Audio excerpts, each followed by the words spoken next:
माधान संत श्री गुलाबराव महाराजांच्या पवित्र स्थळी केंद्रीय मंत्री नितीन गडकरी यांचे आगमन होणार आहे। या भव्य भेटीसाठी संपूर्ण माधान परिसरात तयारी अंतिम टप्प्यावर पोहोचली आहे। माधान संस्थेच्या वतीने या आगमनाचे कार्यक्रम व्यवस्थित आणि शिस्तबद्ध पद्धतीने आखण्यात आले आहेत। प्रशासनाने कडक पोलीस बंदोबस्त ठेवला असून परिसरात सुरक्षा व्यवस्था अत्यंत तगडी करण्यात आली आहे। विविध ठिकाणी पोलीस अधिकारी आणि जवान तैनात करण्यात आले। कार्यक्रमाच्या नियोजनात संस्थेचे पदाधिकारी, स्थानिक कार्यकर्ते, ग्रामस्थ आणि प्रशासनाचे अधिकारी यांनी समन्वय साधून सर्व व्यवस्था आखली आहे। संत श्री गुलाबराव महाराजांच्या समाधीस्थळी परिसरात स्वच्छता, सजावट आणि भाविकांच्या सोयींसाठी विशेष तयारी करण्यात आली आहे। शुक्रवारी होणाऱ्या या आगमनामुळे माधान गावात उत्साहाचे वातावरण निर्माण झाले। श्रद्धाळू, भक्त, ग्रामस्थ आणि नागरिक मोठ्या संख्येने उपस्थित राहणार आहेत।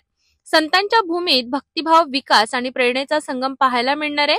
केंद्रीय मंत्र्यांच्या भेटी दरम्यान गावातील विकास कामे, सामाजिक प्रकल्प आणि संतांच्या विचारसरणीबद्दल चर्चा होण्याची शक्यता आहे। संपूर्ण परिसरात प्रशासनाचे जवान आणि स्वयंसेवक उपस्थित राहून कार्यक्रम सुरळीत पार पाडण्याची जबाबदारी पार पाडणार आहेत। भक्तांसाठी विशेष व्यवस्था करण्यात आली असून येणाऱ्या सर्व उपस्थितांना सुविधा आणि सुरक्षितता यावर विशेष भर देण्यात आलाय। माधान मधील हे स्वागत आणि उपस्थित भाविकांचा उत्साह आगामी कार्यक्रमाची खरी झलक देत आहेत।